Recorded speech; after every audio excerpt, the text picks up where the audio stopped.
Buongiorno e ben ritrovati in un appuntamento con l'informazione di Telefriuli. Concluse le indagini preliminari sui furti in serie commessi ai danni dei punti vendita H&M. La Procura di Pordenone ha indagato 9 cittadini albanesi ritenuti responsabili delle razzie.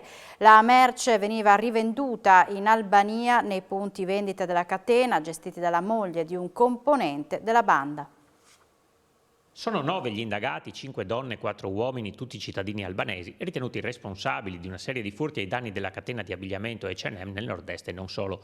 Ai 9 vengono contestati ben 36 furti commessi su tutto il territorio nazionale. La Procura di Pordenone ha notificato l'avviso di conclusione delle indagini preliminari coordinate dal procuratore capo Raffaele Tito e affidate dallo scorso settembre alla squadra mobile della Questura di Pordenone dopo la denuncia per un furto al negozio del centro commerciale Gran Fiume a Fiume Veneto. La banda effettuava dei veri raid sul territorio italiano nei quali razziava i negozi e portava la merce del valore di diverse migliaia di euro in Albania, dove veniva rivenduta in alcuni punti vendita H&M di Tirana, Durazzo e Valona attraverso la moglie di un componente della banda che li gestiva. Per questo i 2 coniugi, ritenuti i capi dell'organizzazione, sono stati indagati anche per l'ipotesi di reato di autoriciclaggio in concorso. La tecnica utilizzata dai malfattori nei furti in Italia è risultata essere sempre la stessa. Le donne facevano ingresso all'interno dei negozi e dopo aver sfilato i capi d'abbigliamento dalle grucce li occultavano tra gli scaffali. Quindi gli uomini entravano nel punto vendita e nascondevano i capi all'interno di carrelli della spesa precedentemente muniti con appositi dispositivi antitaccheggio. Un altro di loro faceva da palo. Nell'ambito dell'indagine, lo scorso 16 dicembre, 5 componenti del sodalizio, 3 uomini e 2 donne, erano stati sorpresi a rubare all'interno del centro commerciale Adriatico 2 di Portogruaro. Erano stati arrestati e portati in carcere, misura confermata dal GIP di Pordenone e ribadita dal Tribunale del riesame di Trieste, che a gennaio aveva rigettato il ricorso di 2 degli arrestati. Folle inseguimento per la città di Pordenone, che ha visto protagonista una donna alla guida di una Fiat Punto fermata da una pattuglia della polizia locale di Pordenone, Cordenons. Il fatto è successo nei giorni scorsi, quando gli agenti hanno notato una macchina in via Santa Caterina ferma in mezzo alla carreggiata. I vigili hanno pensato a un malore, si sono avvicinati ma hanno trovato al posto di guida una donna con accanto una bambina, è risultata poi la figlia, e altre 2 persone. Alla richiesta degli agenti di esibire i documenti, la donna è partita a tutta velocità attraversando il centro cittadino, inseguita dalla polizia locale. Gli agenti sono riusciti a evitare incidenti e a dirigere la sua vettura verso piazzetta Costantini, fermandola in sicurezza. La conducente in preda a una crisi d'ira è stata sottoposta alla prova dell'alcol test, risultando avere un tasso 2,5 volte superiore al minimo consentito. Sul posto sono intervenute altre 2 pattuglie della polizia locale, mentre la bimba è stata allontanata dai vigili. La donna, a cui è stata ritirata la patente, è stata indagata per guida in stato di ebbrezza e sanzionata per non essersi fermata all'alta della polizia locale. Si terrà oggi l'interrogatorio davanti al GIP di Bologna del dirigente della questura di Udine Giovanni Belmonte ai domiciliari per l'ipotesi di reato di prostituzione minorile. Belmonte, difeso dall'avvocato Stefano Comman, era stato arrestato martedì scorso per un provvedimento del procuratore di Bologna Michele Martorelli. L'episodio incriminato risalirebbe al 2018, quando Belmonte avrebbe concordato incontri con una ragazza minore di 18 anni per ottenere dietro pagamento prestazioni sessuali. Arrestato a Trieste un 46enne italiano specializzato in scippi e furti con strappo. Si tratta di un uomo classe 1975, preso a seguito di un colpo tentato il 17 febbraio ai danni di un'anziana signora mentre era a bordo di un ciclomotore. Il soggetto, già noto alle forze dell'ordine, è stato fermato mentre tentava di disfarsi di una borsetta strappata poco prima ai danni della donna in via Burton. Dopo la fuga è stato intercettato dalla squadra mobile in una via del centro cittadino con il maltolto, i portafogli e i documenti della parte lesa. Negli uffici della questura il responsabile ha poi ammesso ulteriori furti con strappo da lui commessi tra dicembre e febbraio, reati per i quali è stato indagato in stato di libertà. Dopo le formalità di rito, l'uomo è stato tratto in arresto a disposizione della locale Procura della Repubblica, mentre gli effetti personali facenti parte dell'area furtiva sono stati restituiti alla signora, così come lo scooter usato per commettere il fatto al legittimo proprietario. L'inflazione accelera in tutta Italia e corre a Trieste, il capoluogo giuliano, e dopo Bolzano insieme a Trento la città italiana che registra il maggiore incremento dei prezzi. A gennaio, fa sapere l'Istat, l'inflazione accelera in tutto il paese, soprattutto nelle isole e a nord-est. Qui in particolare è passata dal più 4% di dicembre al più 4% di gennaio.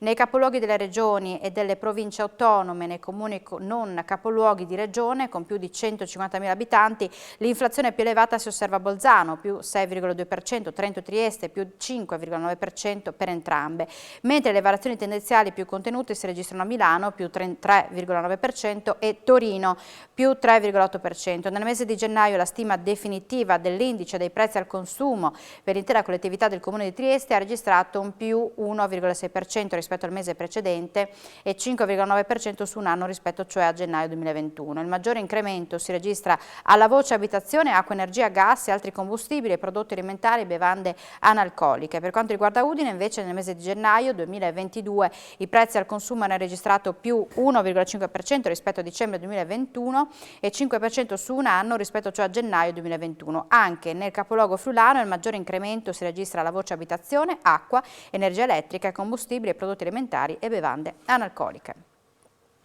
Pordenone non sarà la capitale italiana del libro, ma l'amministrazione comunale vuole comunque attuare il progetto che aveva stilato. Presto verrà convocato un tavolo tecnico con tutti i partner e la Regione appoggia l'iniziativa.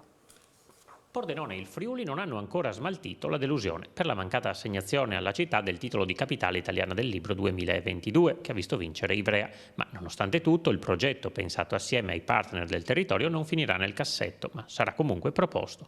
Assolutamente sì, perché il nostro era ed è un progetto valido, talmente valido che pur avendo vinto Ivrea, la stessa Commissione ci ha esortato a intercettare i fondi che sono a disposizione per attuarlo almeno in parte, e quindi noi lo faremo. Convocherò un tavolo con gli attori della capitale del libro e procederemo su questa strada. Il titolo ad altri, insomma, non va proprio giù. Mi dà l'occasione anche per recriminare sulla scelta della capitale italiana del libro, perché devo dire che tra i candidati nessuno ha mai portato dedica, ma anche Pordenone legge, ma anche Pordenone pensa, così tanti scrittori di primo piano in una città che non è una metropoli. Noi realizzeremo comunque, l'ha già detto l'assessore Parigi, che ha tutto il mio appoggio, realizzeremo comunque il progetto e dimostreremo che siamo in grado di farlo, di supportarlo. Sono sempre più numerosi gli incontri ravvicinati tra uomo e lupo in Friuli Venezia Giulia, a testimonianza della sempre maggiore diffusione della specie in regione, passata in solo 9 anni da un esemplare a almeno 20 stimati. Questa mattina è avvenuto il quarto avvistamento degli ultimi 6 giorni, perlomeno fra quelli accompagnati con immagini. Il breve filmato inviatoci da un nostro telespettatore mostra un esemplare di canide lupino dirigersi verso la vegetazione dopo essersi probabilmente dissetato nelle acque del tagliamento. La segnalazione arriva nuovamente da Villa Santina ed è avvenuta a Col di Zucca, a pochi metri di distanza dalla chiesetta della Madonna. L'esemplare immortalato dunque potrebbe essere lo stesso segnalato la mattina del 17 febbraio, quando fu avvistato fra i boschi innevati della zona industriale del comune Carnico. Altre segnalazioni erano arrivate in settimana dal Friuli Collinare, in questo caso gli avvistamenti erano avvenuti a ridosso della zona industriale di San Daniele, vicino al suinificio Negroni. Invece 2 gli esemplari investiti mortalmente a un inizio mese tra Nemonzo e Socchieve e un secondo proprio la scorsa settimana a Ospedaletto di Gemona.